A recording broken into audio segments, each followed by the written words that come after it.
ఏపీలో కూటమి ప్రభుత్వం కొలువుదీరింది. సీఎంగా చంద్రబాబు పదవి బాధ్యతలు చేపట్టారు. ఎన్నికల ప్రచారంలో ఇచ్చిన ముఖ్యమైన హామీల అమలుకు తొలి సంతకాలు చేసి కొన్ని కీలక మార్పులు చేశారు. ఇందులో భాగంగా ప్రస్తుతం వైఎస్ఆర్ పెన్షన్ కానుక పథకం పేరును తాజాగా టీడీపీ ప్రభుత్వం ఎన్టీఆర్ భరోసాగా మార్చింది. 2014-2019 మధ్య పెట్టిన పేరునే కొనసాగించనుంది. ఇకపై వృద్ధులకు 4000 పెన్షన్ అందనుంది. ఏప్రిల్ నుంచే పెంపును అమలు చేస్తున్నందున జూలై 1న 7000 ఇస్తుంది. దివ్యాంగులకు 6000 అందనుంది. రాష్ట్రంలోని 65.39 లక్షల మంది పెన్షన్దారులకు నగదు పెంపుతో నెలకు 2800 కోట్లు, ఏడాదికి 33,000 కోట్లు ఖర్చవుతుందని ప్రభుత్వం అంచనా వేసింది. ఇక ఇదే అంశానికి సంబంధించి తాజా అప్డేట్స్ మా ప్రతినిధి పవన్ అందిస్తారు. పవన్, ఏదైతే ఆంధ్రప్రదేశ్ లో రాష్ట్ర ప్రభుత్వం నూతనంగా కొలువు తీరినటువంటి నేపథ్యంలో ఇప్పటికే శాఖలకు సంబంధించినటువంటి అంశంపై కూడా పూర్తి స్థాయి కసరత్తు అయితే మాత్రం జరుగుతా ఉన్నటువంటి నేపథ్యంలో చంద్రబాబు అయితే మాత్రం ఇచ్చినటువంటి ఏ ఒక్క హామీని కూడా సూచన తప్పకుండా పాటించే విధంగా ముందుకెళ్తా ఉన్నారు. రాష్ట్రంలో ఇక ప్రజా రంజిక పాలన అందించాలనేటువంటి ఒక లక్ష్యంతో కూడా పేద వర్గాల మొహాల్లో చిరునవ్వులు చూడాలనేటువంటి ఒక ఆలోచనతో కూడా ప్రస్తుతం అయితే మాత్రం సామాజిక భద్రతా పింఛన్ల పెంపుకు సంబంధించినటువంటి పేపర్లపై కూడా నిన్న సాయంత్రమే సంతకం పెట్టడం అయితే మాత్రం జరిగింది. మరి ఈ నేపథ్యంలోనే పూర్తి స్థాయిలో బాధ్యతలు స్వీకరించినటువంటి అనంతరం కూడా చంద్రబాబు ఈ యొక్క అంశానికి సంబంధించి కూడా అధికారులతో సమావేశం కాబోతా ఉన్నారు. దాదాపుగా చూసుకోవచ్చు, ఏదైతే రాష్ట్రంలో వృత్తులు, వితంతువులు, ఒంటరి మహిళలు, చేనేత కార్మికులతో పాటు కళ్ళు గీత కార్మికులు, మత్స్యకారులు, చర్మకారులతో పాటు డప్పు కళాకారులు, ఇతరాలు, హెచ్ఐకి సంబంధించినటువంటి బాధితులు, ఇలా ఒక్కొక్కరే దశలో ఎవరైతే ఉంటారో వారందరికీ సంబంధించి కూడా 3000 రూపాయలు పింఛన్ నుంచి ఒకేసారి 4000 రూపాయలు కూడా పెంచుతూ ఒక సరికొత్తమైనటువంటి నిర్ణయం అయితే మాత్రం చంద్రబాబు తీసుకున్నారు. గత ప్రభుత్వంలో అయితే చూసుకున్నట్టయితే మాత్రం 500 రూపాయలు మాత్రమే, సంవత్సరానికి 500 రూపాయలు మాత్రమే పెంచినటువంటి వైఎస్ఆర్ కాంగ్రెస్ పార్టీకి సంబంధించినటువంటి అంశాన్ని ధీటుగా కూడా నేడు ఒకసారిగా అధికారంలోకి రావడంతో వారందరికీ కూడా 3000 రూపాయల పెన్షన్ ని 4000 రూపాయలు పెంచుతూ కూడా నిర్ణయం తీసుకోవడం జరిగింది. అంతేకాకుండా ఏప్రిల్ నుంచి ఈ యొక్క ఏదైతే పెంచినటువంటి దాన్నే కాకుండా దాదాపుగా మరొక 3 నెలలకు సంబంధించిన దానిపై కూడా వృద్ధులకు, వికలాంగులకు ఎన్నికలు ఇచ్చినటువంటి హామీల్లో భాగంగా 7000 రూపాయలు కూడా ఇచ్చేందుకు ఇప్పటికే రాష్ట్ర ప్రభుత్వం అయితే మాత్రం సంసిద్ధమైంది. అందులో భాగంగానే ఇప్పటికే చూసుకోవచ్చు, ఏదైతే జూలై 1 నాటికి కూడా వీరందరికీ 7000 రూపాయలు ఇచ్చే విధంగా చూస్తా ఉన్నారు. మరోపక్క చరిత్రలో ఎన్నడూ లేని విధంగా చెప్పుకోవాల్సినటువంటి ప్రధానమైనటువంటి అంశం ఏంటంటే దివ్యాంగులకు సంబంధించినటువంటి విషయంలో అయితే మాత్రం చంద్రబాబు ఒక అడుగు ముందుకేశారనే చెప్పాలి. సొంత కొడుకుల మాదిరిగా కూడా ఏదైతే తీవ్ర అనారోగ్యంతో మంచాన పడినటువంటి వీల్ చైర్ లో ఉన్నటువంటి వారందరికీ కూడా 5000 రూపాయలటువంటి పెన్షన్ దాదాపుగా 10,000 రూపాయలు పెంచి మొత్తం 15,000 రూపాయలు చేసినటువంటి పరిస్థితి కూడా కనిపించింది. అందులో భాగంగానే కిడ్నీ కాలేయం, గుండె మార్పుకు సంబంధించినటువంటి డయాలసిస్ పేషెంట్లకు సంబంధించి కూడా 10,000 రూపాయలు పెంచుతూ కూడా నిర్ణయం తీసుకున్నటువంటి పరిస్థితి మాత్రం కనిపించింది.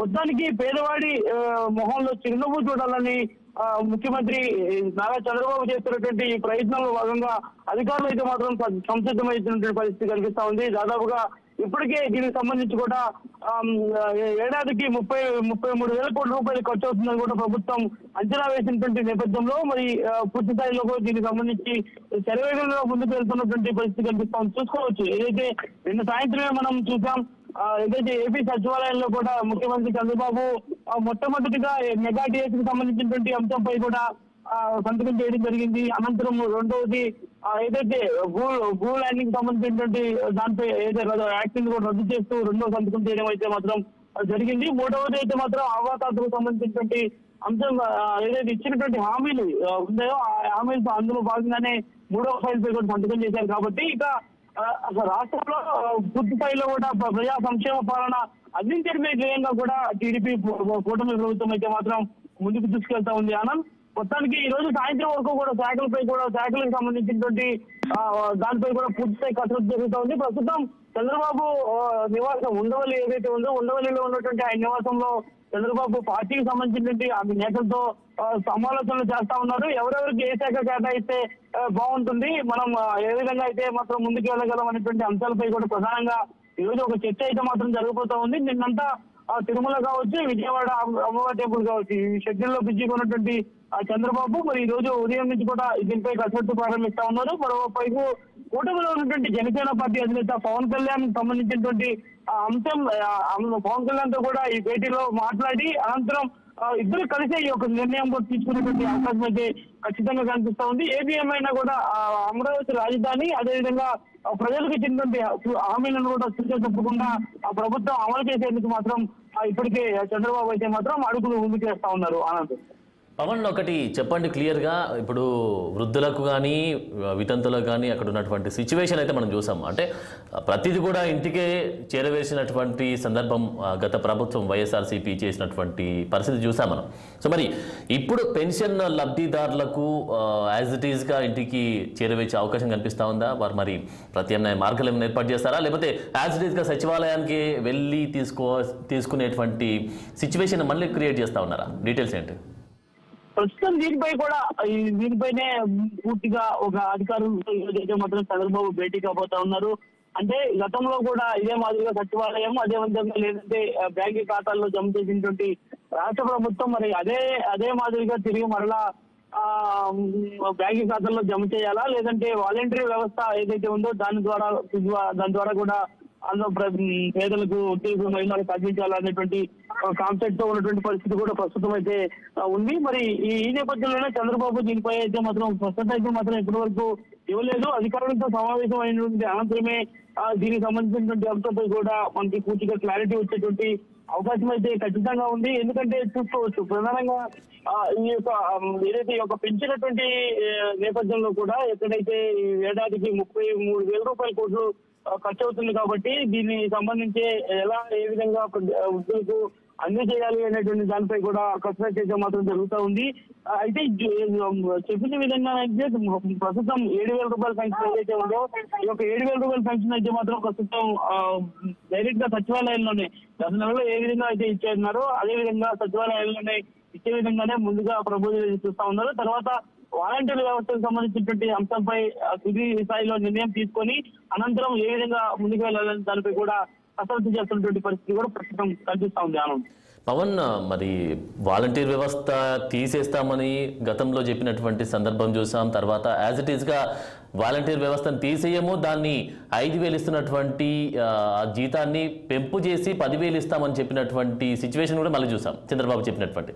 సో మరి ఇప్పుడు వాలంటీర్ వ్యవస్థను పూర్తిగా తీసేసే అవకాశం కనిపిస్తూ ఉందా? ఒకవేళ కంటిన్యూ చేస్తే 10,000 ఇస్తారు అని చెప్పినటువంటి ఆ సిచ్యువేషన్ ఎప్పటి నుంచి కంటిన్యూ అవకాశం కనిపిస్తూ ఉంది?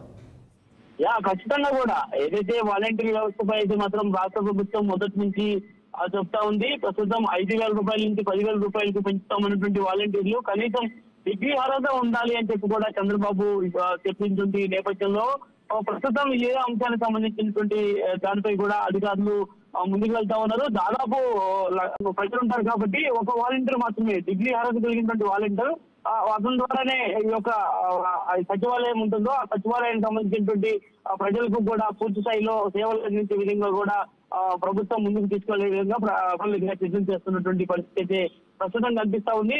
ఏది ఏమైనా కూడా వాలంటీర్ వ్యవస్థకు సంబంధించినటువంటి అంశంపై ఇప్పటికే చంద్రబాబు అయితే మాత్రం కొంత గురుగానే ఉన్నారు. ఎందుకంటే గతంలో చూసాం వాలంటీర్లు పెద్ద మొత్తంలో కూడా ప్రతి ఇంటికి సంక్షేమ పథకాలు వస్తున్నాయని చెప్పి పనిచేస్తుంటూ మరోపక్క వైఎస్ఆర్ కాంగ్రెస్ పార్టీకి కార్యకర్తల్లో పనిచేశారంటుంది దిశగా ముందుకు వెళ్తున్నటువంటి పరిస్థితి కూడా కనిపిస్తా ఉంది. ఏది ఏమైనా చంద్రబాబు తీసుకున్నటువంటి ఒక నిర్ణయానికి సంబంధించి కూడా ఇప్పటికే వాలంటీర్ల సంబంధించి కూడా ఉత్కంఠమైనటువంటి వాతావరణం అయితే రాష్ట్రంలో కనిపిస్తా ఉంది. అలానే మరి చంద్రబాబు వాలంటీర్ వ్యవస్థని పునరుద్ధరించి దాదాపుగా 10,000 రూపాయలు పెంచి వారికి ఎలాంటి గ్రేడ్లు కేటాయిస్తారు, అదే విధంగా సచివాలయానికి సంబంధించినటువంటి అంశంపై ఎలా ముందుకు వెళ్తారు అనే దానిపై కూడా ఒక స్పష్టత రావాల్సినటువంటి నేపథ్యంలో ప్రస్తుతం వాలంటీర్లంతా కూడా చంద్రబాబు ఏం చెప్తారు అనే దానిపై ఎదురు చూస్తున్నటువంటి పరిస్థితి కూడా ప్రస్తుతం కనిపిస్తా ఉంది. మరి అదే విధంగా చూసుకోవచ్చు రాష్ట్రంలో ఇప్పుడు ఆ గతంలో చూసాం ఏదైతే 2019 సంబంధించినటువంటి మేనిఫెస్టోలో చంద్రబాబు ఏ విధంగా అయితే ప్రజా సంక్షేమ పథకాలు ప్రజలకి బ్యాంకు ఖాతాల ద్వారా నేరుగా అందించారో అదే విధంగా అందిస్తారా లేదంటే వాలంటీర్ వ్యవస్థ ద్వారా ముందుకు తీసుకెళ్దామా అనే దానిపై కూడా ఒక పూర్తి స్థాయిలో ఒక క్లారిటీ రావాల్సినటువంటి అవసరం ఉన్నటువంటి నేపథ్యంలో ప్రస్తుతం దీనిపై కూడా అధికార యంత్రాంగం కసరత్తు చేస్తా ఉంది. ప్రభుత్వం కొలువు తీరింది నిన్ననే, అంటే పూర్తి స్థాయి బాధ్యతను తీసుకుంది చంద్రబాబు నిన్ననే. కాబట్టి ఈ మరో 2 రోజుల పాటు ఈ యొక్క శాఖలకు సంబంధించినటువంటి కేటాయింపు అనంతరం కొంత రాష్ట్రంలో బదిలీ జరిగేటువంటి పరిస్థితి కనిపిస్తా ఉంది. గతంలో పనిచేసినటువంటి కలెక్టర్లు కావచ్చు, పోలీస్ డిపార్ట్మెంట్ లో ఉన్నటువంటి వారు కావచ్చు, దీనిపై కూడా పూర్తి స్థాయిలో కసరత్తు అయితే మాత్రం ప్రారంభించేటువంటి అవకాశం ఉన్నటువంటి నేపథ్యంలో చంద్రబాబు వీటన్నిటి ప్రక్షాళన చేసినటువంటి అనంతరం కూడా వాలంటీర్లకు సంబంధించినటువంటి అంశంపై కూడా క్లారిటీకి వచ్చేటువంటి అవకాశం అయితే ఖచ్చితంగా ఉంది. పవన్, మరి ఒక విషయం క్లారిటీగా మనం మాట్లాడుకుందాం. ఇప్పుడు వాలంటీర్ వ్యవస్థని ఒకవేళ తీసేసినట్లయితే, అంటే ఇంతకుముందు గతంలో ఇంటికే వచ్చినటువంటి పెన్షన్ ద్వారా అటు వృద్ధులు చాలా వరకు అయితే బయటికి వెళ్ళలేక, అంటే పెన్షన్ తీసుకోలేక ఉన్నటువంటి వారికైతే చాలా ఉపయోగకరంగా ఉన్నటువంటి సిచ్యువేషన్ అయితే అక్కడ కలిగింది. సో మరి ఒకవేళ వాలంటీర్ వ్యవస్థను తీసేసినట్లయితే ప్రజల నుంచి ఎలాంటి స్పందన ఉండే అవకాశం కనిపిస్తూ ఉంది? అంటే ఖచ్చితంగా కూడా ప్రస్తుతం రాష్ట్రంలో వృద్ధులు, వికలాంగులు, అదేవిధంగా మహిళలు వీళ్ళంతా కూడా కొంత బయటికి రాలేని పరిస్థితి ఉంది. ఎక్కడికక్కడ సచివాలయాల్లో వారికి ఉన్నటువంటి ప్రాబ్లమ్స్ చెప్పుకొని కూడా అనంతరం సంక్షేమ పథకాలను సంబంధించినటువంటి అప్లికేషన్స్ కూడా వాలంటీర్ వ్యవస్థనే ఇప్పటి వరకు అయితే మాత్రం చూసి వారికి సంక్షేమ పథకాలు అనే విధంగా చేసినటువంటి పరిస్థితి ప్రస్తుతం రాష్ట్రంలో ఉన్నటువంటి నేపథ్యంలో మరి నూతనంగా కొలువుదీరినటువంటి ఈ ప్రభుత్వంలో వాలంటీర్ వ్యవస్థను పక్కన పెట్టాలి అని చెప్పి కూడా భావిస్తా ఉన్నటువంటి పరిస్థితి కనిపిస్తా ఉంది. మరోవైపు డిగ్రీ క్వాలిఫికేషన్ ఉన్నటువంటి వాలంటీర్లు కూడా తెరపైకి తీసుకురావాలని ప్రభుత్వం అయితే మాత్రం సూచిస్తా ఉన్నటువంటి పరిస్థితి ఉంది. మరోపక్క సచివాలయాల్లో ఉన్నటువంటి సిబ్బంది ఎంత మేరకు ఉన్నారు, సచివాలయంలో అంటే సెక్టార్ కి సంబంధించినటువంటి వారే కాకుండా ఇతర సెక్టార్ కు సంబంధించినటువంటి సిబ్బంది కూడా ఎక్కువగా ఉన్నారు. కాబట్టి వారందరినీ కూడా ప్రక్షాళన చేయాలనేటువంటి ఒక సంకల్పంతో అయితే మాత్రం ప్రభుత్వం ముందుకెళ్లాలని భావిస్తా ఉంది. ఎందుకంటే అదనంగా ఖర్చు పెంచుకొని రాష్ట్ర ప్రభుత్వం భారం వేసుకోకుండా